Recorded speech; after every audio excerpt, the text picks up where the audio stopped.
చీమకు తోడు అని మన ముందు ఒక స్వ అభిమాన ప్రతిజ్ఞ చేయబోతున్నారు. మరి ఒకసారి అందరం నించొని, ఆరోగ్యం బాగాలేని వాళ్ళు కూర్చోండి, అందరం నించొని ఒక నిమిషం పాటు చప్పట్లు కొడుతూ ఉంటే, మనకి ఎలాగో బాజా భజంత్రీలు ఉండవు కాబట్టి అందరూ నించొని చప్పట్లు కొడుతూ ఉంటే అమ్మాయి అబ్బాయిలు దండలు వేసుకుంటారు. ముందుగా అబ్బాయి మెడలో దండ వేయాల్సిందిగా కోరుతున్నాం.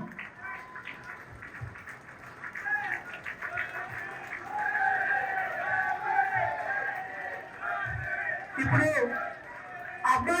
అమ్మాయి మెడలో నమ్ముతూ దండ వేయాల్సిందిగా కోరుతున్నాం.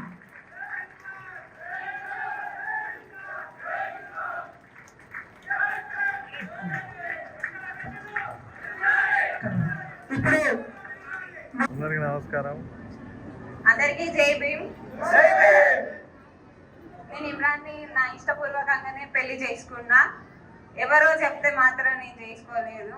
మేము 8 సంవత్సరాల నుంచి లవ్ చేసుకున్నాం. 5 సంవత్సరాలు తను నన్ను వదిలేసి కువైట్కి వెళ్ళిపోయినా తన కోసం స్టిల్ ఇట్లనే వెయిట్ చేసుకుంటూనే ఉన్నా. అంటే ఒక నమ్మకం, తన మీద నాకున్న నమ్మకం. లైఫ్ లాంగ్ మేము ఇంతేనే అండర్స్టాండింగ్ గా హ్యాపీగా ఉంటాం అనుకుంటున్నా.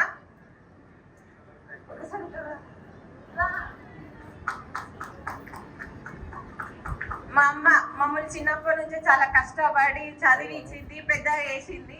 కాబట్టి నేను ఇంత కష్టంగా ఇంతమందిని ఒప్పించి ఇంతమంది సమక్షంలో పెళ్లి చేసుకుంటున్నందుకు నాకు చాలా సంతోషంగా ఉంది. దీనికి ముఖ్యంగా కారణం మా అమ్మనే.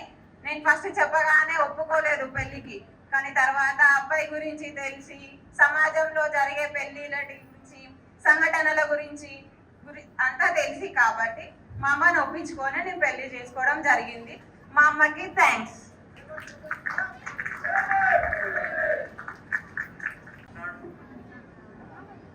తల్లిని మించిన దైవం లేదు. ఒకసారి అమ్మకు చెప్పండి కూడా. సో ముందుగా అమ్మాయి వాళ్ళని ఆశీర్వదించాల్సిందే కోరుతున్నాం. వర్ధిల్లాలి ప్రత్యామ్నాయ సంస్కృతి. ఒకసారి వీళ్ళు 6 ఒకరు చేయి ఒకరు పట్టుకొని అభివాదం చేయాల్సిందే కోరుతున్నాం. ఆ చెల్లె చేయి పట్టుకోండి, ఆ బిడ్డ చేయి పట్టుకో. ఉన్నాయి కానీ మనం వాటిని ప్రశ్నించకుండా ఏదో పెద్దలు చెప్పారు, వాళ్ళు చెప్పిన మాటలనే మనం పాటిస్తూ వెళ్ళిపోవాలి అని చెప్పే ఉద్దేశంతో జరుగుతూ ఉన్నాయి.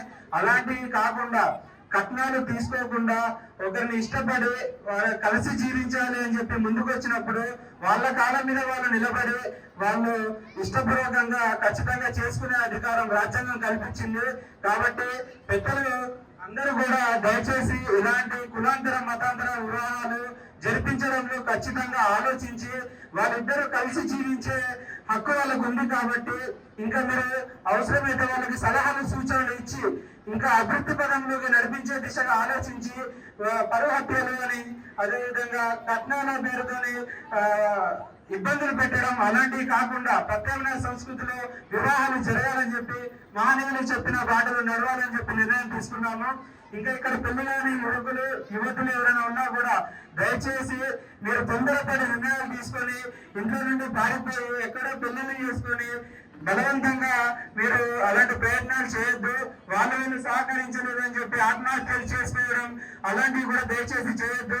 మీకు ఓపిక ఉంటే ఈ కుటుంబ సభ్యుల్ని సంవత్సరం కాదు, 2 సంవత్సరాలు, 3 సంవత్సరాలు కాదు, మీరు వాళ్ళని ఒప్పించేంత వరకు కూడా ప్రయత్నం చేసి మీరు ఒక మార్గంలో ఒకరికి ఆదర్శంగా నిలుస్తూ మీరు ఒప్పించే ప్రయత్నం చేస్తే ఏ తల్లిదండ్రులైనా ఖచ్చితంగా ఒప్పుకుంటారు. అదేవిధంగా ఇక్కడికి వచ్చినటువంటి చిన్నలు, పెద్దలు, బంధుమిత్రులు ప్రతి ఒక్కరికి కూడా ఇలాంటి వివాహాలని ప్రోత్సహించే దిశగా ఆలోచించాలని చెప్పేసి అందరికీ మనస్ఫూర్తిగా కోరుకుంటూ సెలవు తీసుకుంటున్నాను. అనుష